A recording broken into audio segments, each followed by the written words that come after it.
Bhaktimarga Swami Maharaj. Vajayam Vishnu Pad, Paramahansa, Parivraj, Swami Maharaj, Prabhupada ki, Ananta Koti, Vaishnava ki, Anamacharya Haridasa ki, Rinsiga Sikh, Sichit, and Prabhupada, and Lucia, Vigadaha, Masika,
Sit like this, facing this way.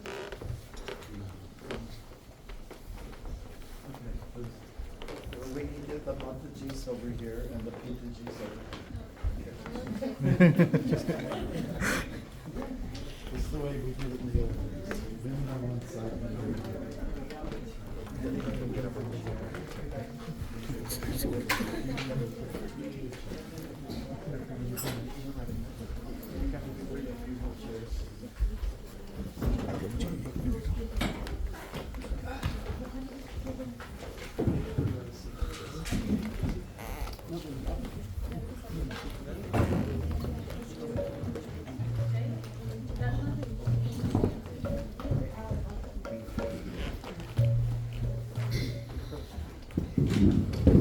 guys.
Chakshurun Militam Yena Tasmai Sri Gurave Namaha.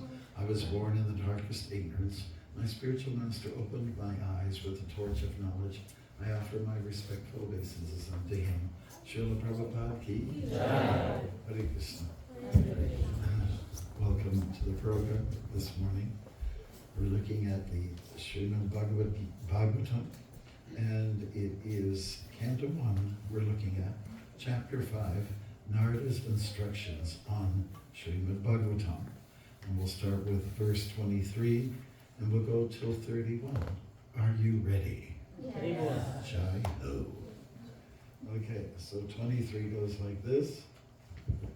O Muni, in the last millennium, I was born as the son of a certain maidservant engaged in the service of Brahmins who were following the principles of Vedanta.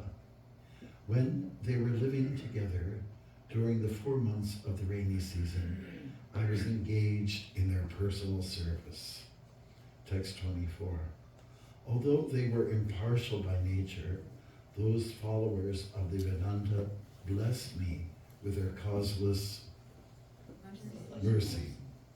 As far as I was concerned, I was self-controlled and had no attachment for sports, even though I was a boy. In addition, I was not naughty and I did not speak more than required. Text 25. Once only, by their permission, I took the remnants of their food, and by so doing, all my sins were at once eradicated.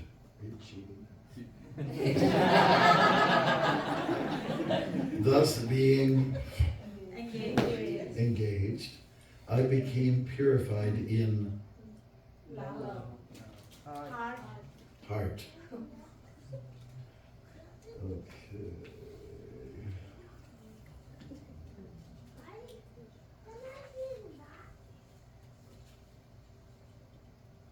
And at that time, the very nature of the transcendentalist became attractive to me. Text 26. O Vyasadeva, in that association, and by the mercy of those great Vedantists, I could hear them describe the attractive activities of Lord Krishna. And thus, listening attentively, my taste for of the personality of Godhead increased at every step. Text 27. O great sage, as soon as I got a taste of the personality of Godhead, my attention to hear of the Lord was unflinching. And as my taste developed, I could realize that I was only in my ignorance, that it was only in my ignorance that I had accepted gross and subtle coverings. For both the Lord and I are transcendental. That's 28. Thus, during 2 seasons, the rainy season and the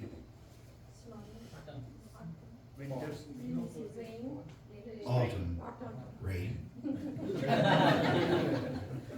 I had the opportunity to hear these great-souled sages constantly chant the unadulterated glories of Lord Hari. As the flow of my devotional service began, the coverings of the modes of passion and ignorance vanished. Text 29. I was very much attached to those sages. I was very gentle in behavior, and all my sins were eradicated in their service. in my heart. I had strong faith in them. I had subjugated the senses, and I was strictly following them with body and mind. Very good. Text 30. As they were leaving, those Bhakti Vedantas were very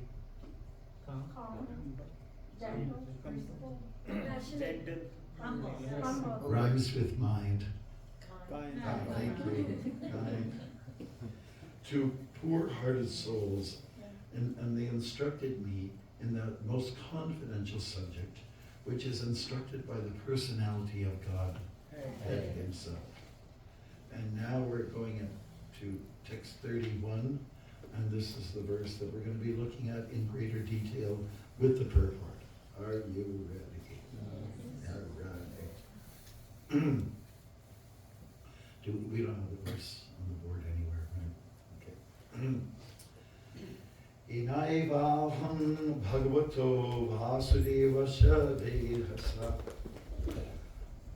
mayanu bhavam avinamya yena kachanti tatpadam yena just say it, yena great, by which eva certainly aham I Bhagavataha of the personality of Godhead. Vasudevasya of Lord Sri Krishna.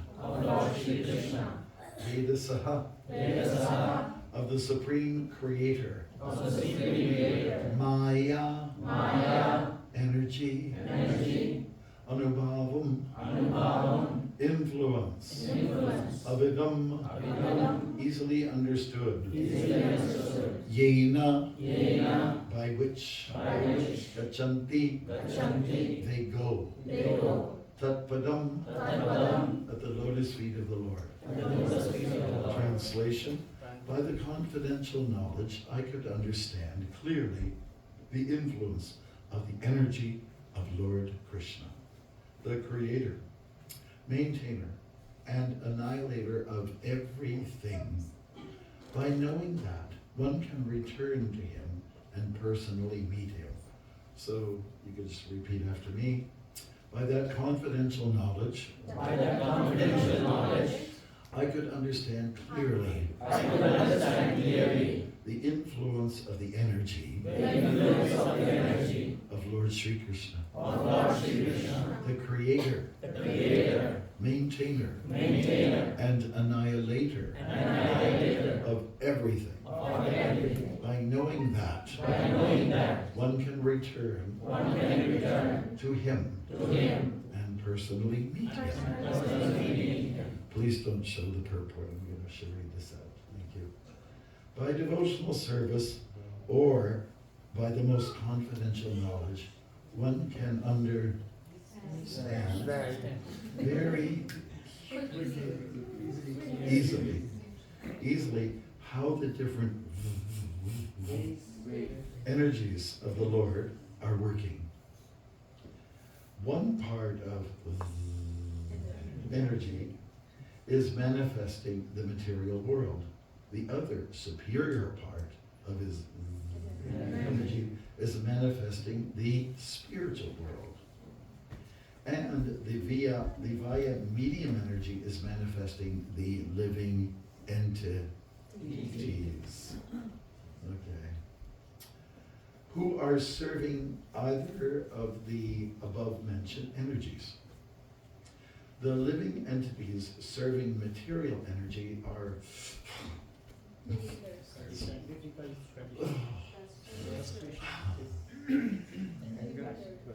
struggling. Yeah, almost frustrated. Struggling.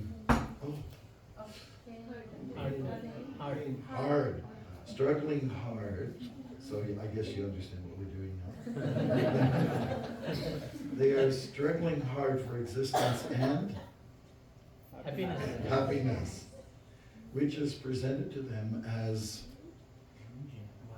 illusion. Yes. No more cheating. Okay. But those in the spiritual energy are placed under the direct service of the Lord in eternal life, complete knowledge, and perpetual bliss. The Lord desires, as he has directly said in the Bhagavad Gita, that all conditioned souls rotting in the kingdom of material energy come back to him by giving up all engagements in the material world. This is the most confidential part of knowledge.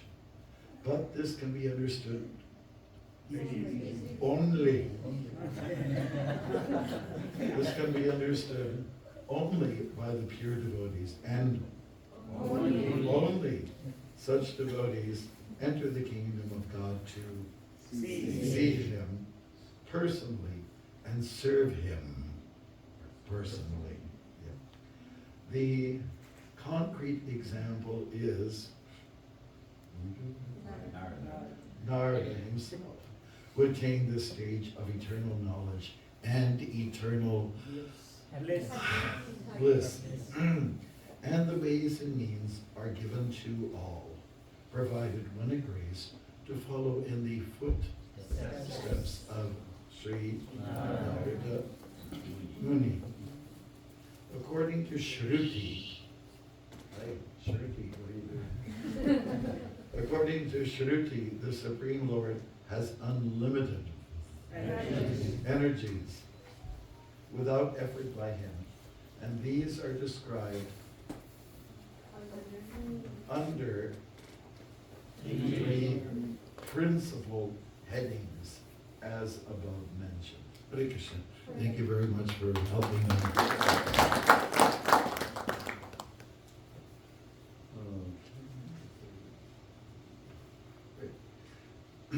By looking at this purport and its verse, we can appreciate the value of Sangha, association with others.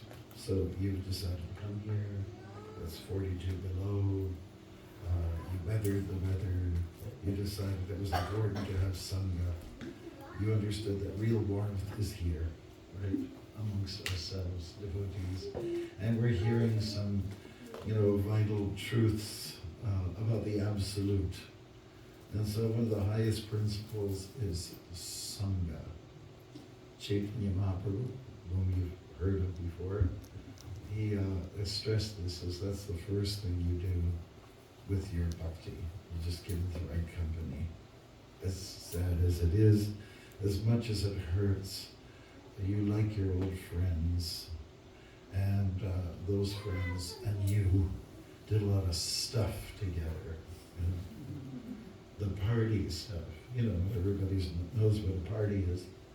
And then somebody probably told you, hey, you should come to this Christian thing. They have a party. What, a party? Yeah, and it's free. And you don't get drunk. Yay.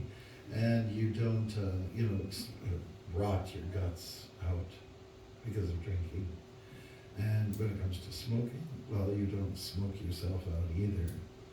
And, well, what else? Was there good Bollywood music? No. What about some hamburgers? What about, all the other stuff that makes up a party?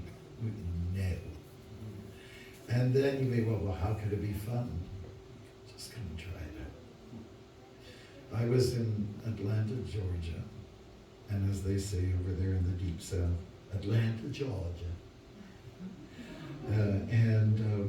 That's the first time I met Prabhupada, or I saw him personally. It was 1975. That was, how many years ago? 49. 48, 49, okay. And it was quite interesting being there and appreciating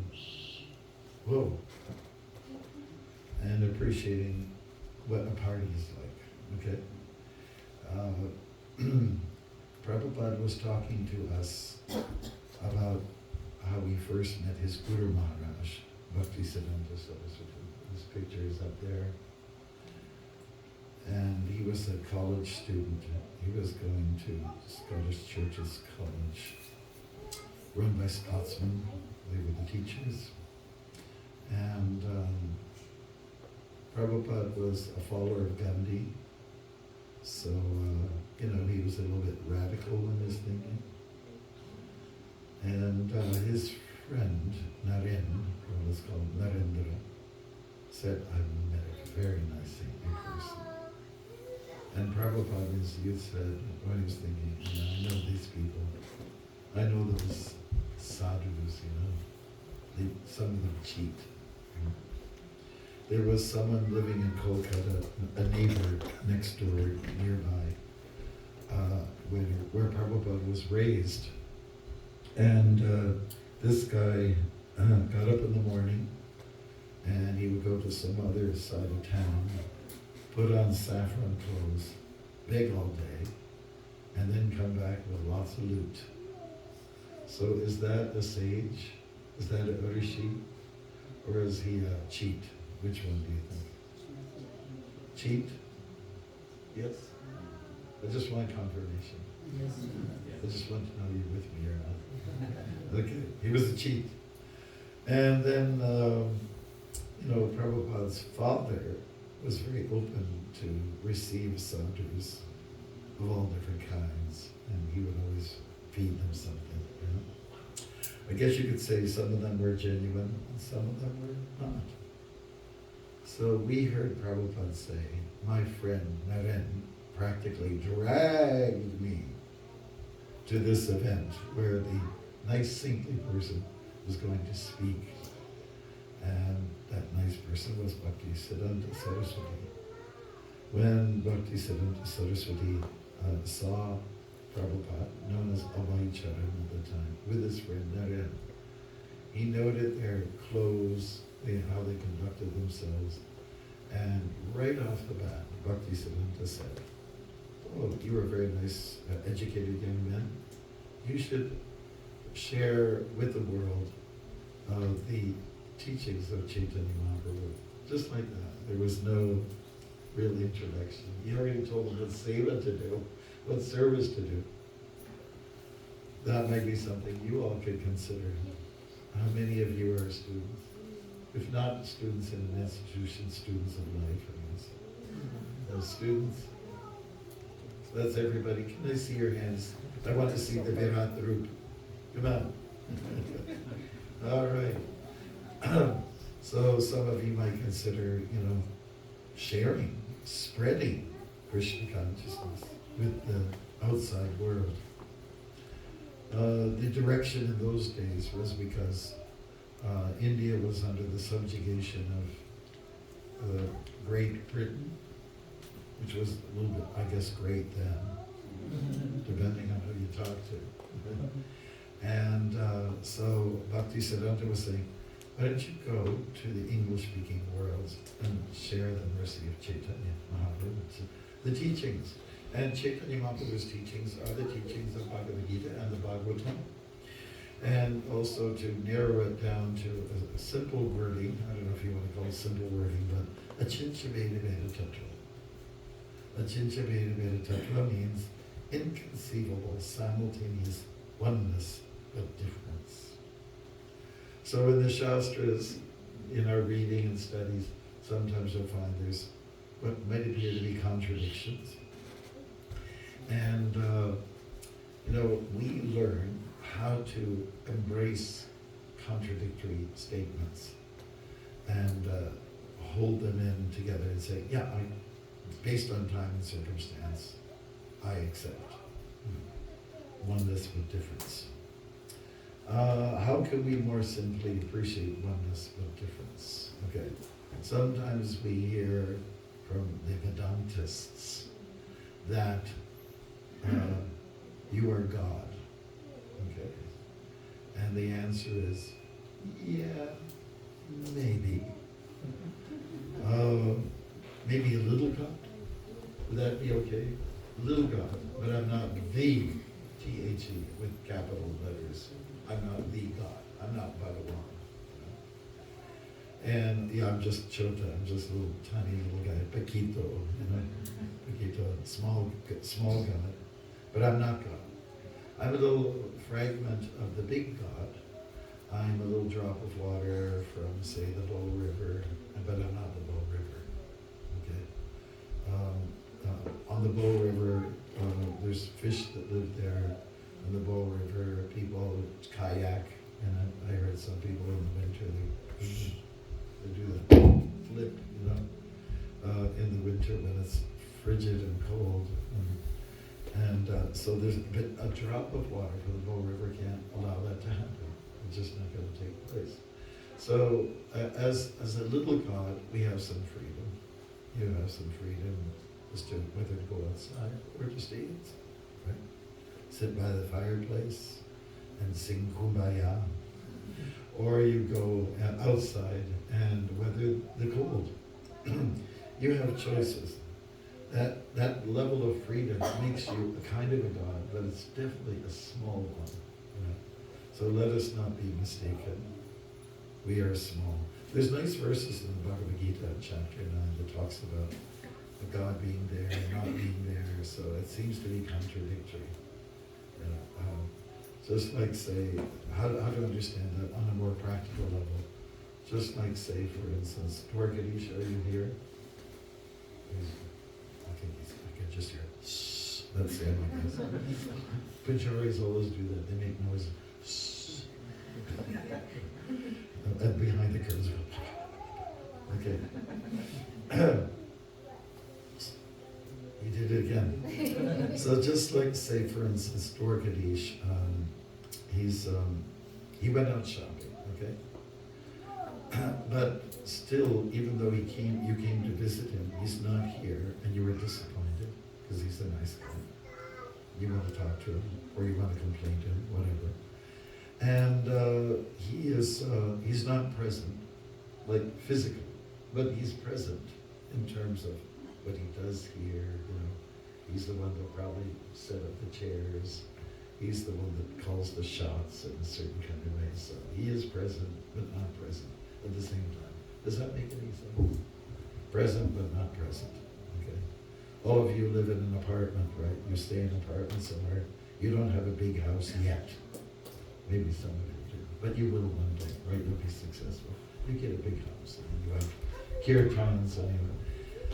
So it'll be the same kind of thing. You might be absent. You went to Costco, and you're not present in the house. But definitely, you chose the furniture. You chose what kind of air freshener is in the washroom. Like everything's yours. And so it's like that. That's what Achincha Veda Veda Tattva means. Tattva means truth, philosophy, etc. And one but different. So we are one with God, but we're also different. We don't have the same qualities of God. You can try. You can try to be God. And that's kind of why we're here. We're here to try to be Bhagavan. But in simple English, it's just not working. I mean, you can try all you like, but it just doesn't work. So what drives us to think that I'm Bhagavan, that I'm kind of special? It's ahankara. Krishna explains in the Bhagavad Gita, prakrite krivanani gunai karmani sarvashaha ahankara vimudhatma karitaham iti manute. It's a beautiful verse that describes what is Maya or illusion. Just to give a simple translation to it, when you think you're in control of everything, you're in control of nature, it's the opposite. That means you're under control. And it's all due to the fact that you have ahankara. So back in 1968, if I'm not mistaken, it was, in Montreal. Have any of you been to Montreal, Canada? Yeah, Montreal. Nice place. So Prabhupada had spent some time in 68. So in the Montreal Gazette, the headlines were, man has conquered over nature. So what was that referring to? Well, Quebec is famous for inventing the snowmobile, and then also something called the snow blower. So if you have a machine and it picks up snow and it throws it somewhere else, how is that conquering nature?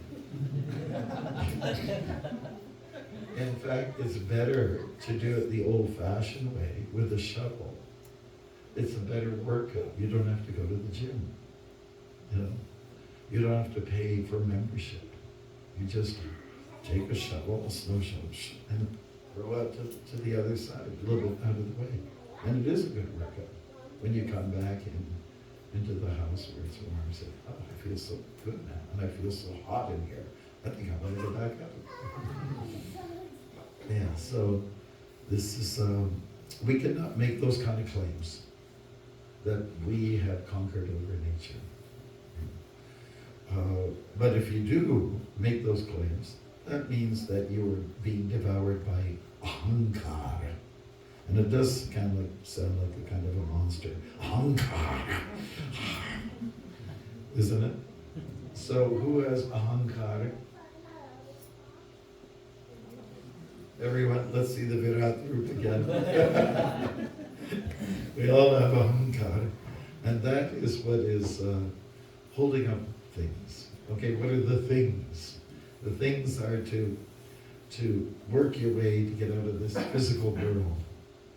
Now, just moving ahead a little bit in the story of Narada Muni, he had a wonderful mother who was very devotional. And if she wasn't, those sadhus wouldn't have been in their house during the rainy season. Young Narada had the chance to serve those sadhus, give them some prasad, probably take a little remnants, when no one's looking, and then wash the plates and, just take care of them, their accommodations and so on like that. Narada Muni became so purified just by that association, just by being in the right company, his life changed. Unfortunately, his mother died from a snake came in one day and bit her, and she died from the poison, the venom. And so he was left as an orphan, and he was thinking, what should I do with myself? And so he thought, well, maybe I could just do what the sadhus do, which is to travel, to be like a nomad. And nomads have no fixed addresses. They just keep moving along. And as the saying goes, they're like rolling stones. Has anybody ever heard of the Rolling Stones? Okay, the rock group. I can't get no satisfaction. Okay, so a rolling stone, more like a stone. If it keeps rolling, it doesn't collect any moss. But if it's set in one place, and especially if there's a lot of moisture around, it gets that nice green mossy color. It is quite nice, isn't it? That jungly feel, it's kind of soft, and you can even, sleep on it. It's like a carpet, but we don't want that carpet, we don't want the moss. We don't want to collect things, less is more, as they say. You've heard that phrase before, less is more. Like if you don't own a lot, you're better off. The more you own, the more you have to worry about everything, But for most of us, the fate will be, when I get connected with someone, as a partner, we will be collecting things.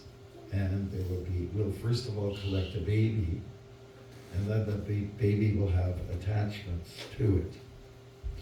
There will be diapers. There will be food. There will be medicine needed. There will be warmth needed.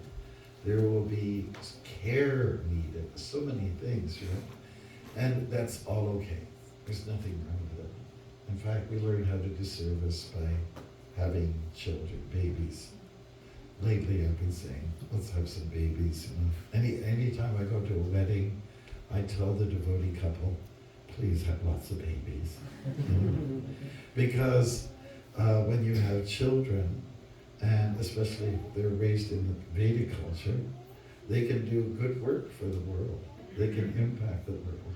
They can do beneficial things that will, let's say, raise the standard.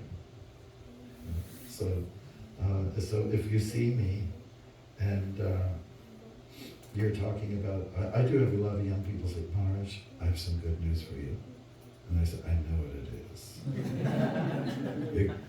You're getting married, right?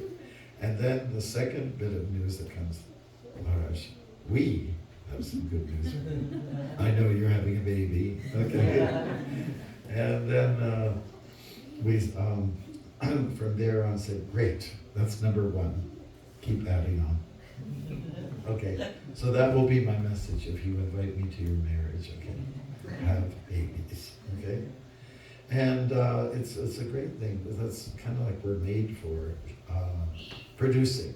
We're productive people, and we're also meant to share, give to others, give to the world, And if you have a child that's shaped in a certain kind of way, especially devotionally, then the world will benefit.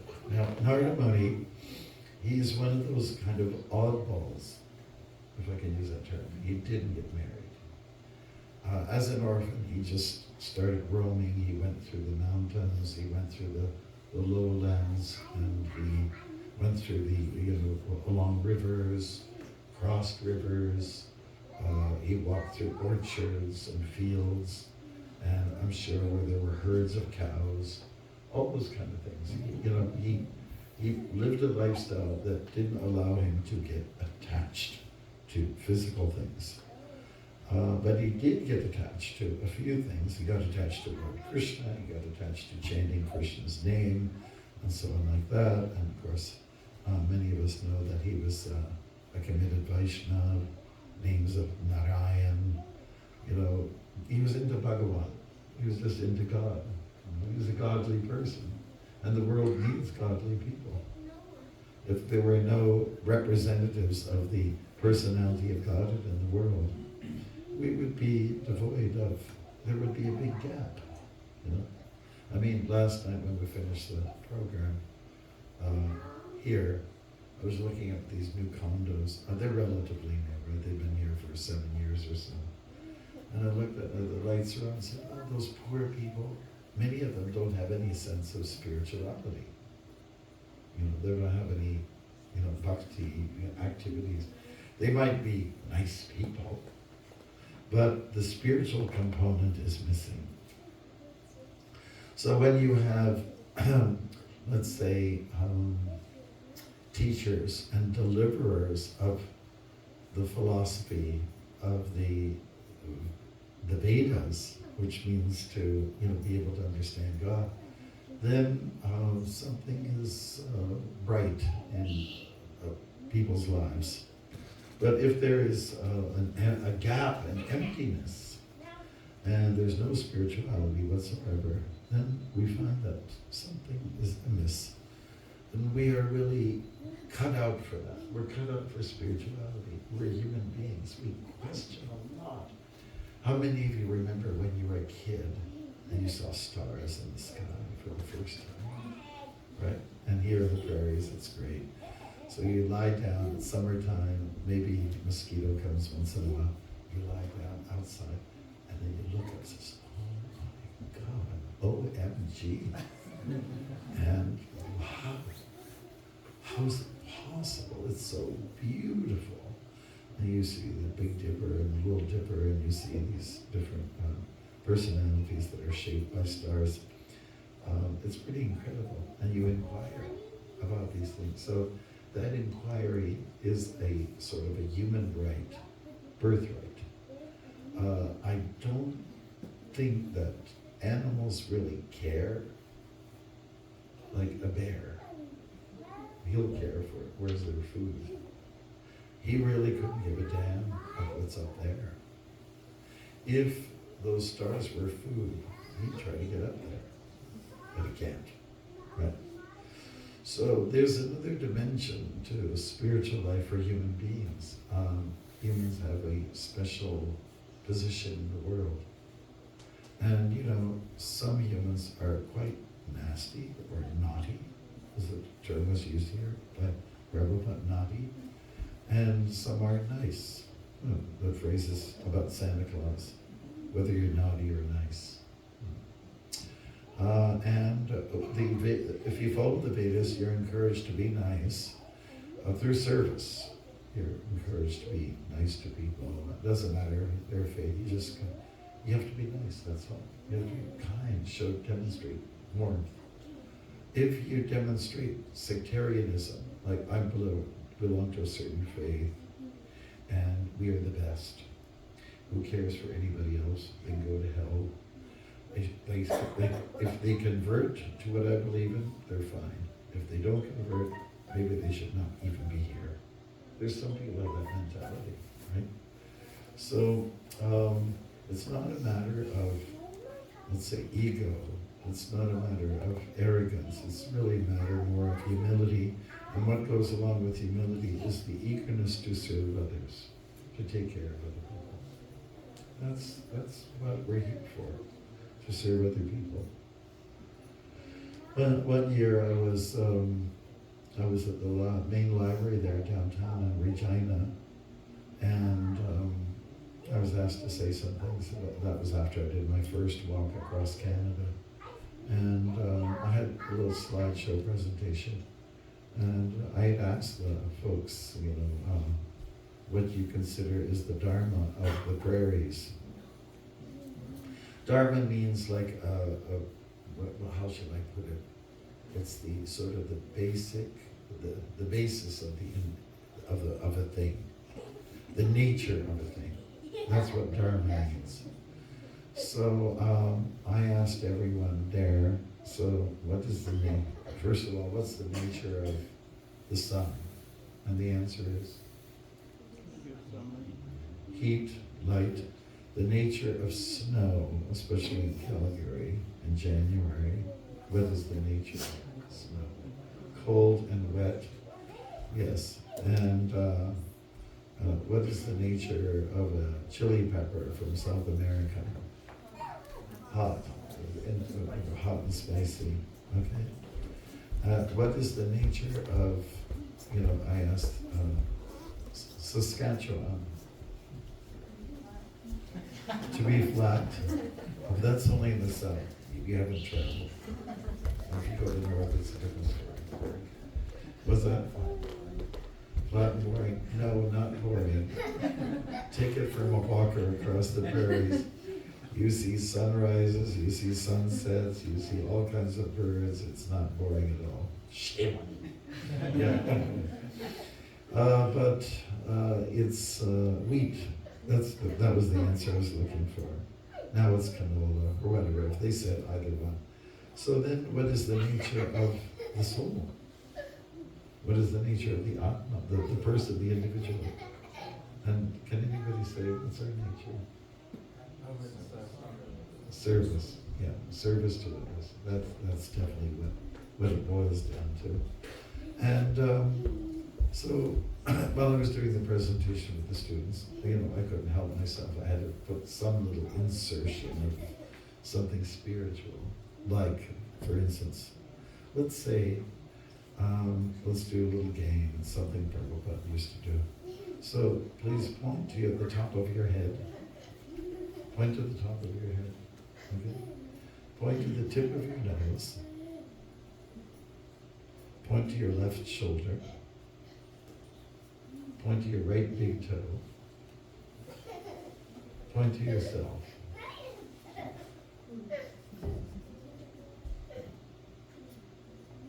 Point to yourself. Okay. Yeah, I think most of you got it right. Sometimes people go wrong. The whole thing. So we're talking about the Atma, which is located in the heart. And so gaining that kind of identity. The questions that we probe should lead us to these fine answers, like who am I? Where am I located? What am I supposed to do with myself? When Brahma was first born, and the story is given in the Bhagavatam, He was not sure about himself. What should I do? What do? Right? And so he was quite stunned, and he was looking around, and he saw darkness everywhere.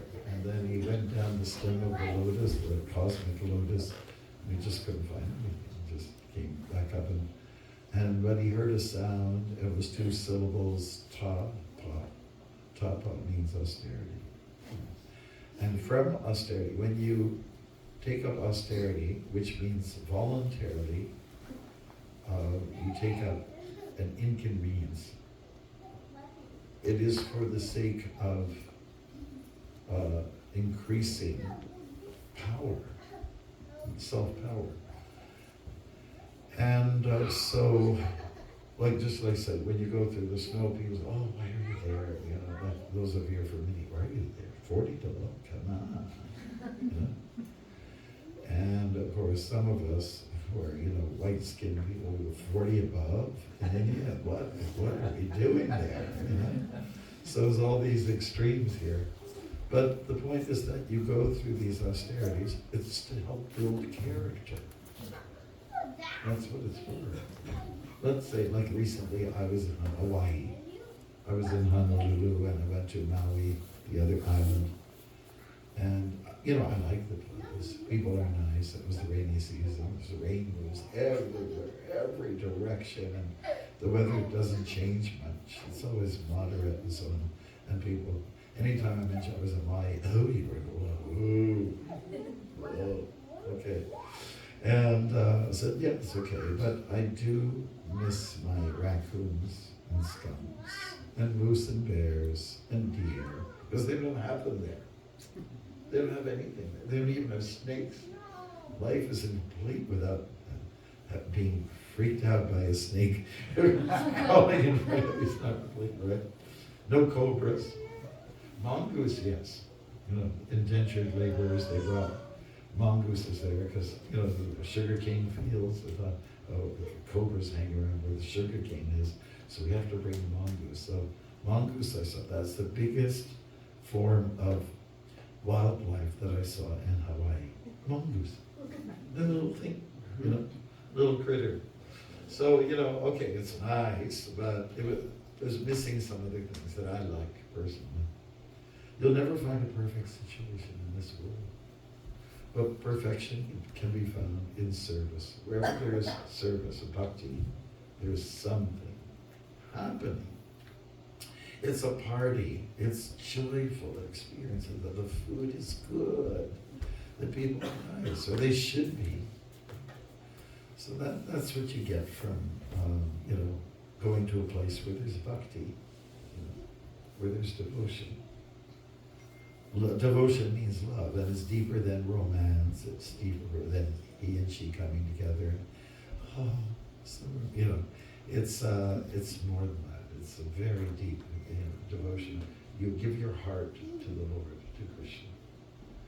So Krishna states in the Gita, Sarva Dharman Parityaja, Mamikam Sharanam Bhuja, Aham Tvam Sarva Papibhyo, Mokshashami Mashuja. Which means that surrender to Krishna. Just give to him. And what does he do? He takes away all your sins. He gives you moksha. And then he says, don't worry, Mashuja. I might have told this story to the community here, but when I walked across the U.S., I came to one town in Utah, and my support person was arranging some radio station shows. So I got into one radio station and the broadcaster, I forget her name, but I asked her, what kind of music do you hear here? I said, oh, country western music. And internally I don't care for country western music to me. The old stuff is good, but country western music with rock in it is like, oh my God, that's horrible, In fact, one of our, Rukmini from Toronto? Yeah. She was doing some study, and she came in late at night to her home. And then the neighbors had lots of music playing really loud. It was like 11 o'clock, 12 o'clock, 1 o'clock in the morning. Really loud music. And she complained to the police, why, we can't get to sleep in our home because the music is so loud. And so they had discovered that the neighbors next door had raccoons in their attic. So one of the recommendations by the pest control company was play music, country western music. and then they will just run out.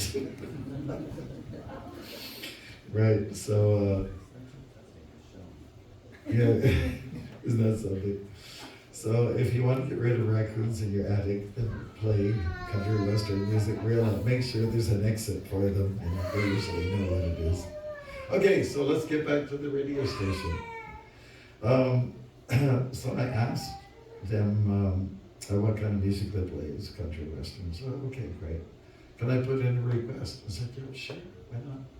I said, can you play Johnny Cash's Walk the Line? Because I'm walking, and I just thought it'd be encouraging. That was pretty innocent. Walk the line. So, anyways, you may not know what I'm talking about, because I'm an old guy, right? So, you can check it out, Johnny Cash, Walk the Line. Okay? After Prashad, before when you go, you can check it out. Okay. So, the interview went really good. Like, it went for, between songs. And so the questions came out, rolled out. Why are you walking? Well, it's for the spiritual healing of the nation.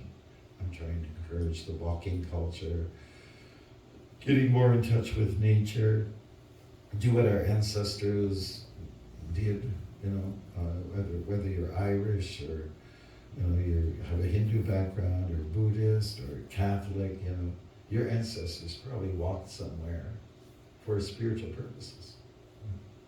So that went on. And then the next day in the same town, there was another radio station. And I remember the name of the girl, it was Jennifer. And so I got to talking a little bit while music was playing in the background. And I showed her a copy of Bhagavad Gita. I said, oh, I have that at home. I said, have you read it? No, but now I will, now that I met you. Okay, so then we started talking, and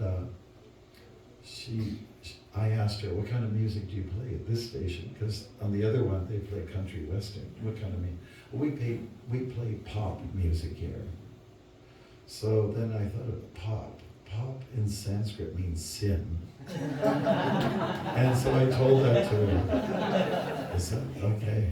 And then I said, oh, Swami, put on your headphones. Hurry, we're on the air. On the air. Goes, okay, so we have somebody very interesting here. He's walking across the U.S.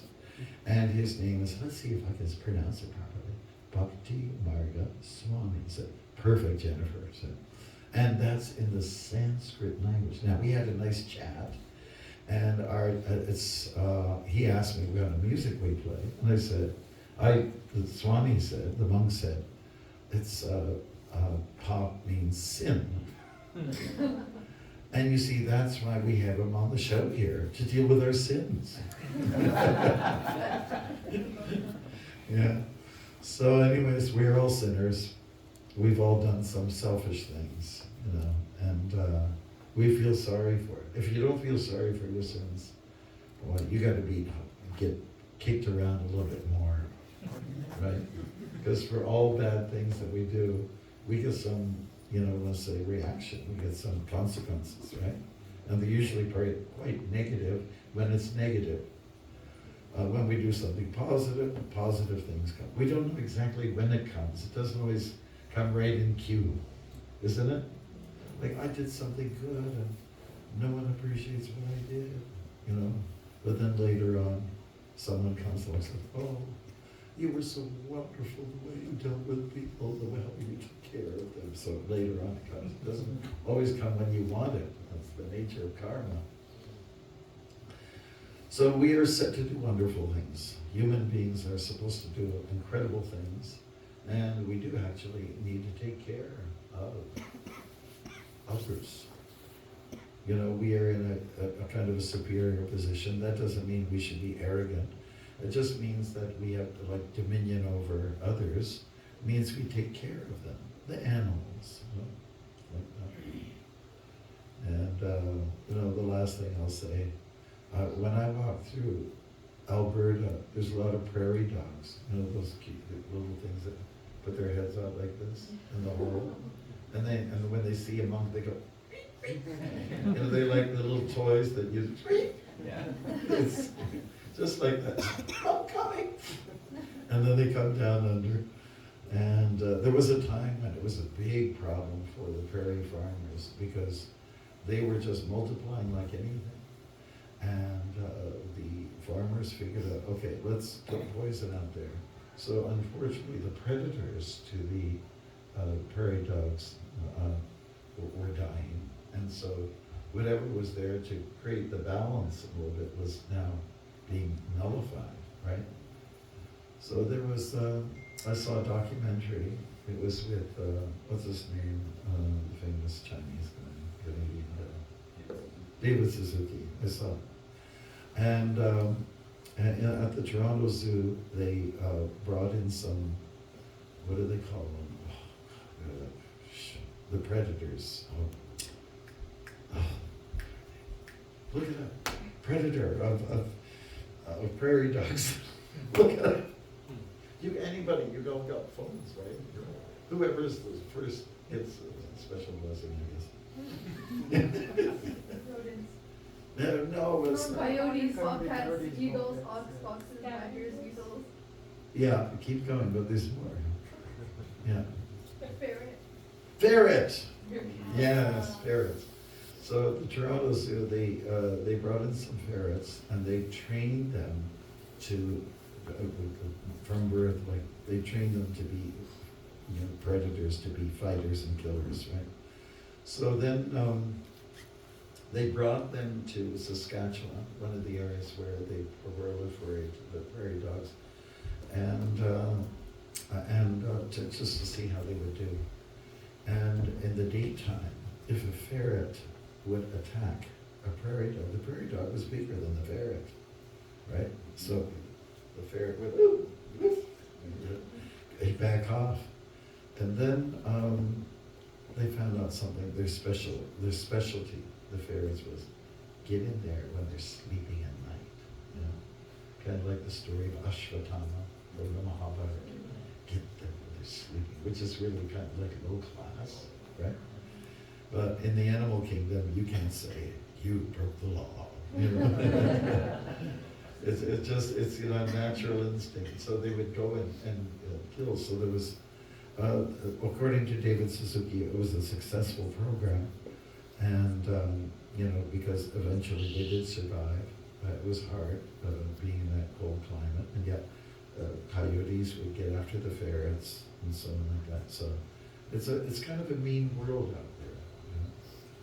And so the making a point about how nature balances things out, and everyone plays a role in this whole cosmic experience.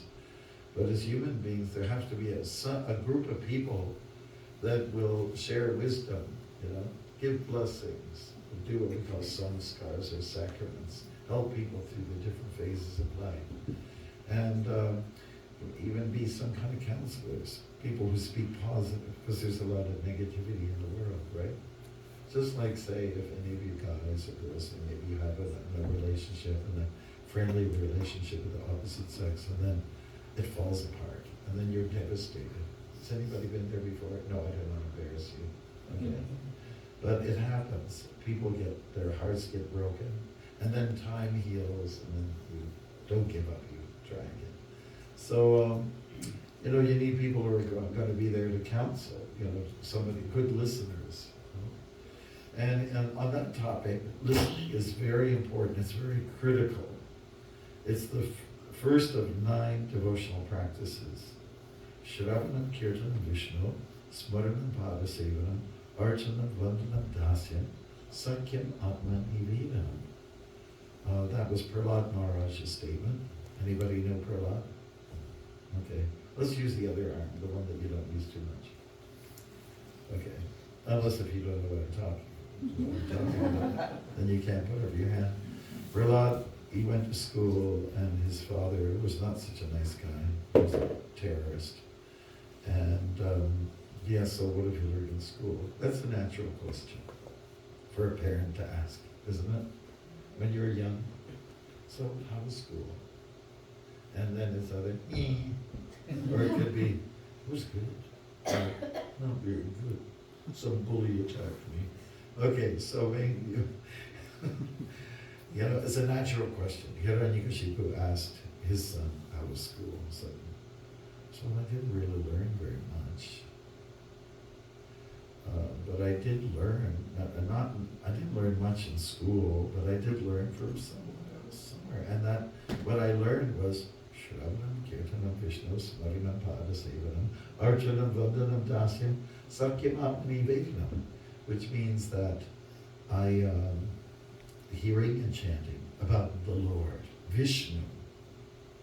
As soon as Hiranyakashipu word Vishnu, okay, and then Smaranam, remembering, Padasevanam, serving at the lotus feet, Archanam, worship, Avandanam, praying, Dasyam, being a servant of the Lord, Sakyam, becoming a friend of the Lord, Atmanivedanam, surrendering everything to the Lord. There's 9 processes of devotional service, and it's almost like a curriculum. It's a semester study, and it starts with hearing. So Narada Muni, he heard from the sages while they were there, staying for that 4-month period of the rainy season. They heard beautiful things. He heard beautiful things about the Absolute. It changed his life. And then he became eventually the Narada Muni that we know today. Who is Narada Muni? He is a spiritual guy. He plays great music. He travels around like crazy. He encourages people in spiritual life. He makes them devotees. They become his students. And this way he just carries on. He's the ultimate Sankirtan man. He just goes out and delivers the goods. And the goods are Krishna, Radha, Balaram. All the people that make up the spiritual life. So those of you who know about Krishna, and I assume most of you do know about him. Is that right? Can we do it one more time, one last time? How many people know about Krishna? Okay. You can put your hands down. How many people want to know more about Krishna? Yeah. And how many people want to get close to Krishna? It's not enough to know. You have to get close to him. You know? Like George Harrison sings, I really want to see you. I really want to know you. I want to go for you, etc. So we want to actually get to Krishna, get close to him. And you know how it's done? Through the 9 processes of devotional service. And it's also not being judgmental. It's also being in the mood to serve others. You know? And that's when you're happiest. I mean, at Christmas time, people feel good about giving. And that's what's supposed to be there. The original Christmas is about 3 men from the Orient. They look like South Indian guys with turbans on. And they followed the star. And they found out where Jesus was. And they gave him incense, gold, and myrrh. These are like commodities. I'm not sure what myrrh is. Can you look it up? Myrrh. Okay. Some like an essential oil, was it? Okay. Do you want to get more specific? Yeah. A stone? Okay. Something with a good smell. Yeah, right. Yeah, one of the nicest gifts you can ever get is something that smells good, right? Yeah, it's an expensive spice used to make perfume, incense, medicine, and other things like that. Okay. So Jesus received these gifts. That was what the first Christmas is all about. But Christmas has turned into something else. You let's say, you put all your credit in and you go in debt and you buy gifts for people that you might like and you might not like.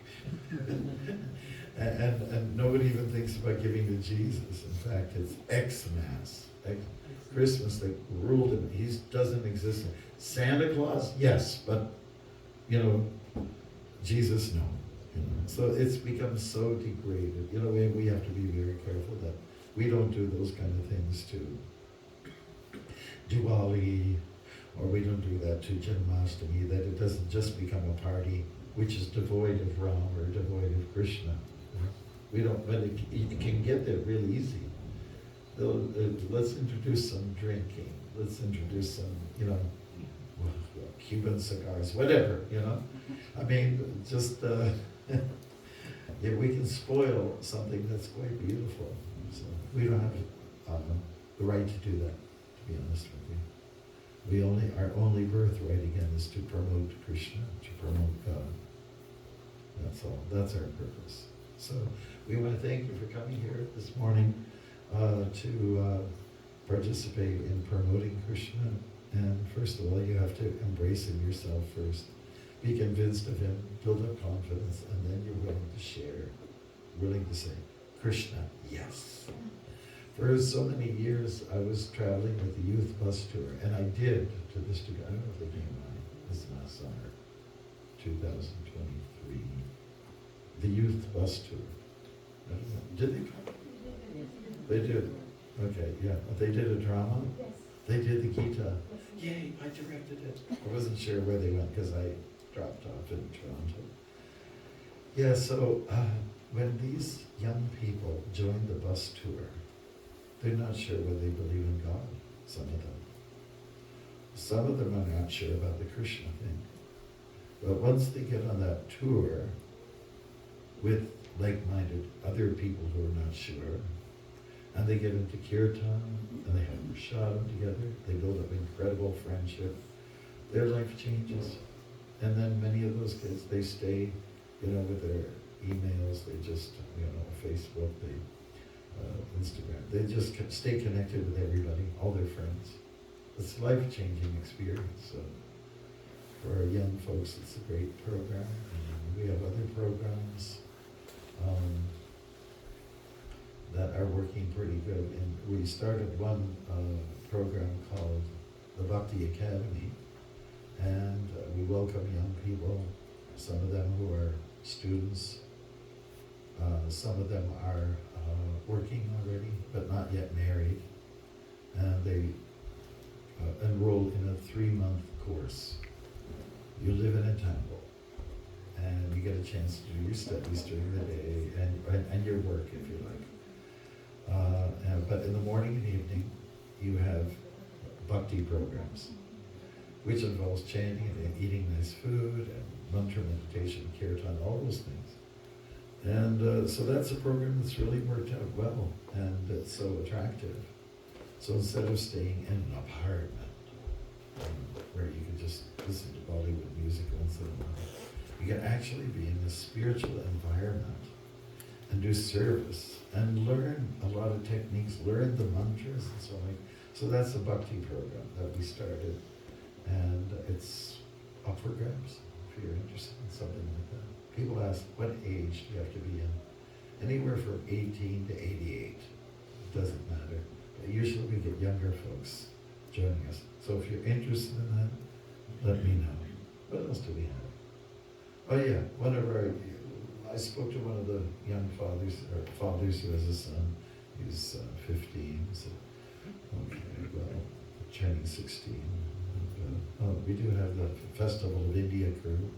They come around, and it's mostly young men that go, and they see the whole of North America, and they do physical things, fun things, swimming, this, that, and see all the temples. And they put up the tents, put down the tents, some of them entertain. So it's a great, life-changing. So those are some of the practical things that can help our youth, and we're all concerned about our youth. That is, those who came from India more recently, or other places, like Africa, okay? Or, or those who were born here in Canada and got very materialized. Not sure. Or yeah, it's cool, but I don't want to get too involved, you know. I already know everything anyways. So that's the mentality sometimes. So anyways, I'll end it there, and we covered a lot of territory. And so if you have any questions or comments on anything we said, if you liked something, let us know. You can repeat what you heard so it can be, you know, emphasized a little bit. If there's something you didn't like that we said, I don't mind. Dwarkadish probably has some rotten tomatoes downstairs. And that doesn't matter, you know. That doesn't matter, you know, just give us some kind of response that would really be good. And it's a pleasure to be with you yesterday and today. And we'll be back here tomorrow night as well. So, any questions or comments? Sorry I couldn't sing very well. My throat, there's something in the air. Have you noticed? Mm. Do you want to hear me swallow?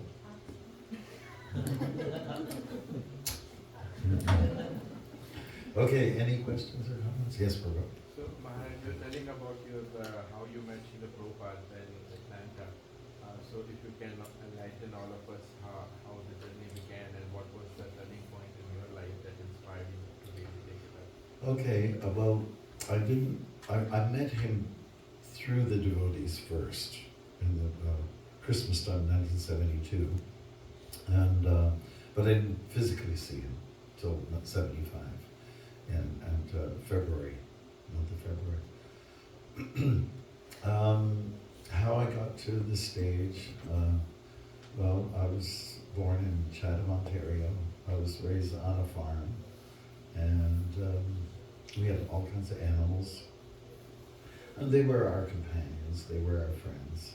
We had chickens, we had pheasants, we had peacocks, we had pigs, we had cows, we had a horse, no, pony, and we even had a raccoon in the barn, okay? So, you know, everything's gradual when it comes to taking up spiritual life. So we used to have dinner, and it was really disgusting to see some of the animals that we saw being born, and then later come on the dinner table. But we didn't know anything better. There was hardly a vegetarian. We never heard vegetarian. You eat vegetables. You're a rabbit, you know. So it was vegetarianism was just starting to take a little hold in the late 60s, you know, with the hippie movement, the radical movement. And so I was a little part of that, and I was happy to know that this is the way to go. I met devotees. I was going to college, taking fine arts, and they mentioned to me, you don't have to eat meat anymore. I said, oh, that's great. And they said, because we follow a culture from India where it's been vegetarian for thousands of years and people have lived long, there's no problem. And I felt so relieved. At that point, I just decided I'm not going to eat animals anymore. I always felt bad about it. Maybe something from the past life. In terms of the mantra, the first time I ever heard Hare Krishna was from an LP. Do you know what LPs are? Long playing records. They're like big CDs. You know what CDs are now, I understand it. If you don't know what a CD is, I understand, you know, like you gotta be super young. And so there was a Broadway production called Hair, H-A-I-R, from New York. And it's a beautiful story. It's kind of controversial. It's about involving the Vietnam War. And that was something nobody liked. Our youth didn't like it. Why are we there? What are we doing? And, okay. Just, the aliens are coming. Yeah, so in that Broadway production, and they made a movie in '79 from New York. Devotees are in there, they're chanting Hare Krishna. So I saw Hare Krishna. I thought, what is this mumbo jumbo? You know, didn't make any sense to me. But then I met devotees, and they were talking about mantra meditation. And so I started to do that.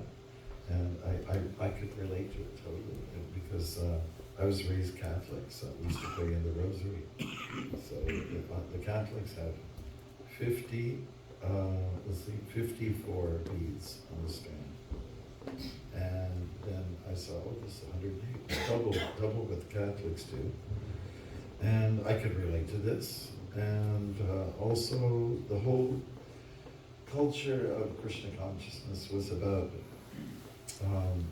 kindness, peace, all that kind of good stuff. And even though the main book talks about violence in the beginning, I could grasp it, okay. You know, to protect Dharma, one has to take up arms if it's necessary. And it was just upon meeting devotees that I made some contact. I was still going to school, and I would send some letters and expect, letters, envelopes, pen, stamp. Remember those days? Ancient times, right, of communication. And that was the main way of communicating with people. So I sent a letter to the devotees in Toronto, and I said, what is the purpose of Maya? Why is Maya there? How does Maya fit in? And then the answer came back to me, Maya is there to protect Krishna from those who are not sincere. I says, wow. I guess I better be sincere then. I guess that my approach is that I should be sincere, I should be honest, I should be genuine about my service to Krishna. So that's how it started. And then I had 1 month left to finish my first year at the college. And in those days, hitchhiking was quite it was safe, not anymore. And one day, it was like during March break, or I was seeing some relatives, and I hitchhiked on the road. Nobody was stopping. So I said, to hell with you all, forget it, this culture. And I said, and I decided to just walk. It was 9 miles, with like 14 kilometers or whatever. And during that time, I started to think about what I should do with myself. Meeting those devotees made such a difference. And I felt a little bit like Narada Muni. I'll walk, I'll think about what I should do with my life. And I decided I'm going to join them. I'm going to be serious about it, and I'm going to commit myself. So that's what happened. I went to my roommate and said, Michael, I am Michel, this French lady. Michel, I'm going to join the Hare Krishnas. And he goes, oh, yeah, all right. And but he said, I have to do it. The calling is so great. I've been thinking about it, and it's made for me. I'm a natural for this. I'm fit. I would have been a misfit before that. So that's how it all came about. That's how it started. And then I moved into the temple, and ever since once I got into that temple and I started to do services of various kinds, I felt this is home. This is where I belong. Service to Krishna. That's it. No turning back. And that's the story. Is that okay? There's a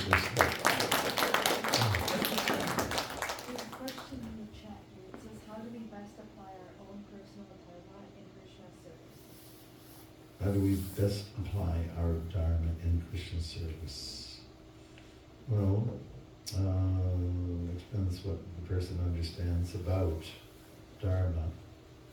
I mean, if you're talking about what's tailor-made for you, what's natural for you, usually when you do something that makes you happy, that makes you really satisfied, content, then that is the kind of work you like to do. Say if you're an artist and you like to do art for Krishna, or you like to do computer work. Are there any IT people here? I knew it! I knew it. So it's natural for you, working with numbers and pushing buttons and coming up with images and all those things. That's natural.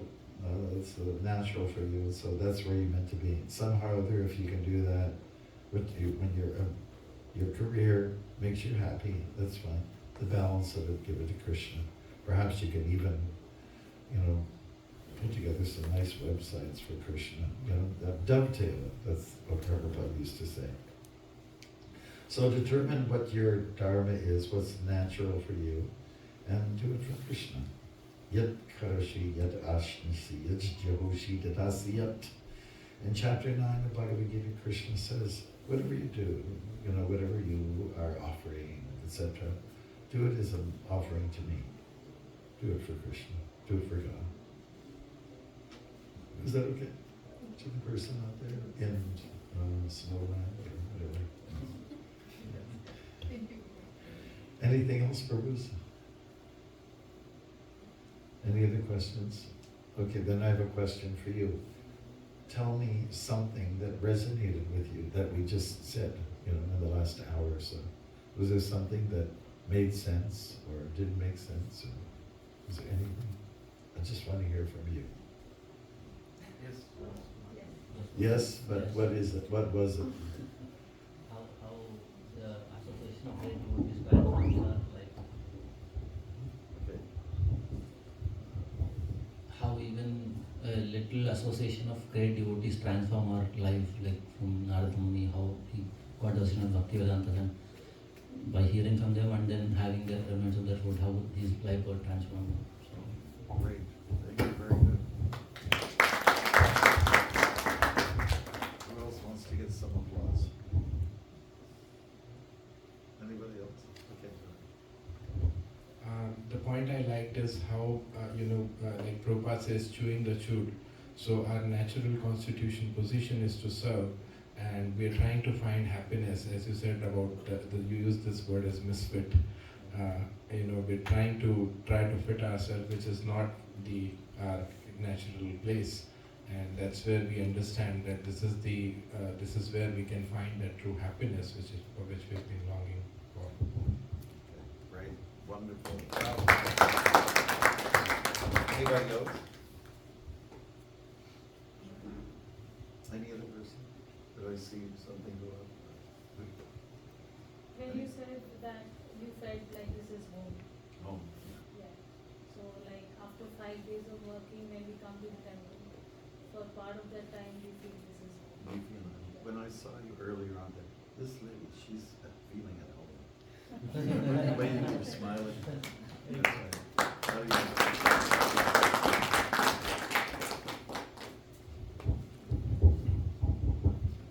Thank you, Maharaj. I like the point when he said it's not just enough to have association, it's also we need to get close to Krishna. So what I understood is sometimes we can have association of devotees, but if you don't intentionally try to gain something out of it or learn something from that association, it might not have as much effect. Because sometimes we just mechanically come to the temple, have the association, but then we feel not that fulfilled. So if we intentionally try to extract the nectar, then it does make a big difference. So, thank you. Yeah, thank you so much. Yeah, you have to figure out how you can serve others.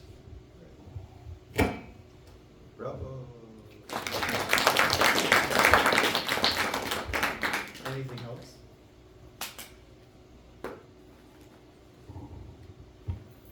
Yes. I like that comment where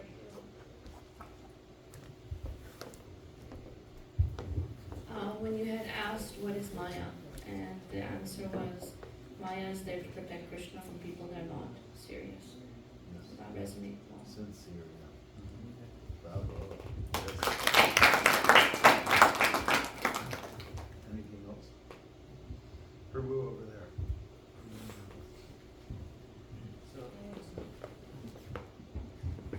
Yes, good voice. Yeah. So, Hare Krishna. I like the point how you define the dharma and that go by our nature, not that we have to do something which is we are not used to or don't like, but rather we can use whatever our nature is in service of Krishna. Like you gave the example of artist, you gave the example of IT. Thank you for that. And that makes us feel that everybody has a room to play. Everybody has a chance to serve. Not that I need to have a special so-called qualification to serve. Everybody has been given some quality, and that quality can be used for service of Krishna. That gives us so much confidence and so much easy and comfort that I can be also a part of serving Krishna. Hare Krishna. Maybe we can take one or two more from this group here. Anything else?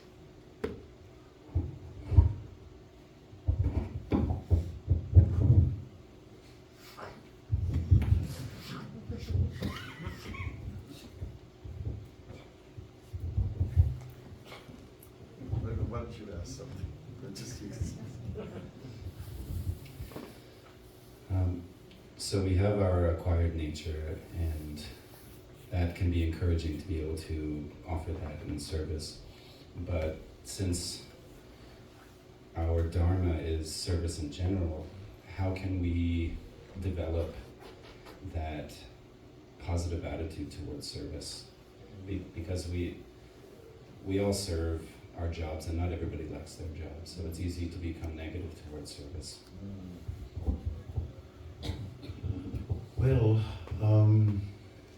if you don't, everyone has to do something. It's chapter 3 from Bhagavad Gita. We have to be engaged in some work. Otherwise, you'll think and overthink. And when you overthink, you'll get depressed. You'll just become mad. You go crazy. So better that you pay attention to get into the details of whatever's your work, and you'll find a lot of satisfaction from that. And generally, say you got customers or clients and they're happy with what you did. At the end, you should be able to say, I did my job, I did the best I could. And just to survive, we have to do many things that are not comfortable, so I think it's just the austerity of life. Do things that need to be done, and do it the best way possible. Just always think about how I can improve my service. Then you're optimistic. If it's just a dull routine thing, it won't be very gratifying. It won't be very wholesome, fulfilling, for sure. So pay attention to details. Prabhupada always said that. Whatever you're doing, try not to be mechanical. You said mechanical. And do it with heart. Do service with the heart. That'll make a big difference instead of just going through the gestures. Hare Krishna.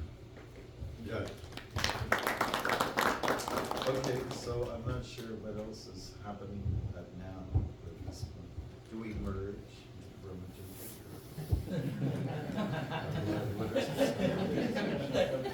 Oh, there's Prashad and Pascals. Okay, good. So, thank you so much, everybody. Hare Krishna. We'll see you tomorrow night.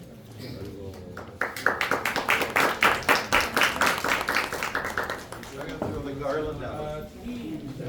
Throw the garland out to wherever it's supposed to go.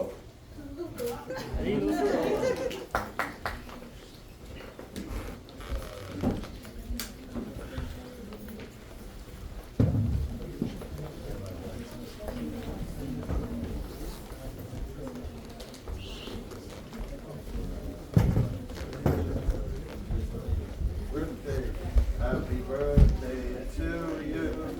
Happy birthday to you. Happy birthday, dear boy.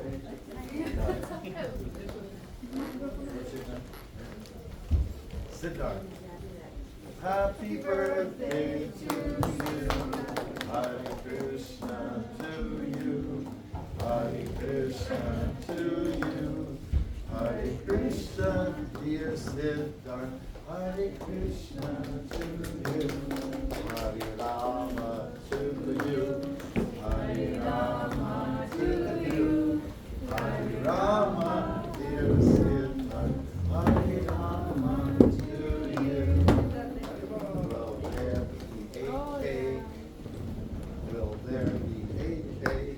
Will there be a cake?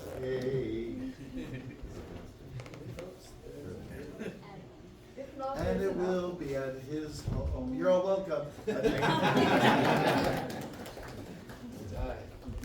Krishna. Run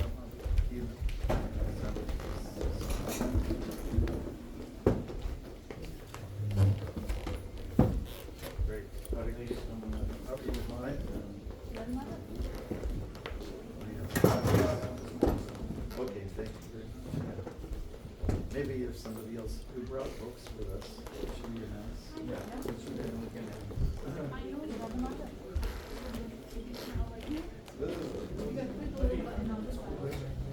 It's on. We did write a book, it's called The Saffron Path, and it's about my walking experiences. And you can get a copy for a small fee, donation, whatever. Okay? So we have it here, and we'll sign it also personally. It's a nice book, it's an easy read, and we'll take you through Canada, the US, Fiji, Guyana, Ireland, Israel, all the places where we walked. Okay? Should I give you for your birthday? I will. I'll be happy. Yes. Okay. All right, I'll your birthday gift. It's coming. Thank you so much, Hare Krishna. I've got the books right here.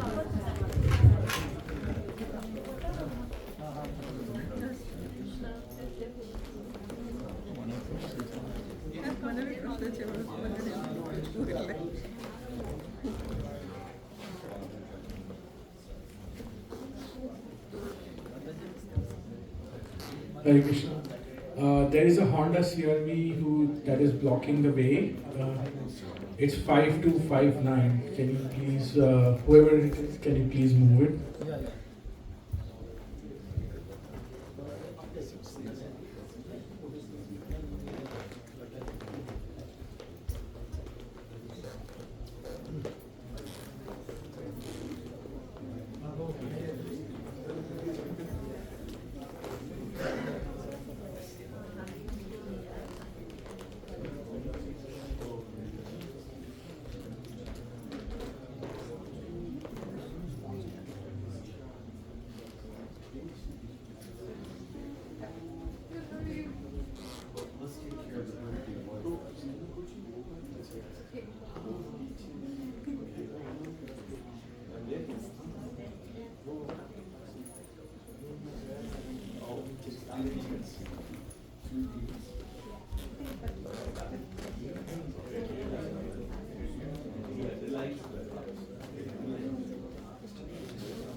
Recording on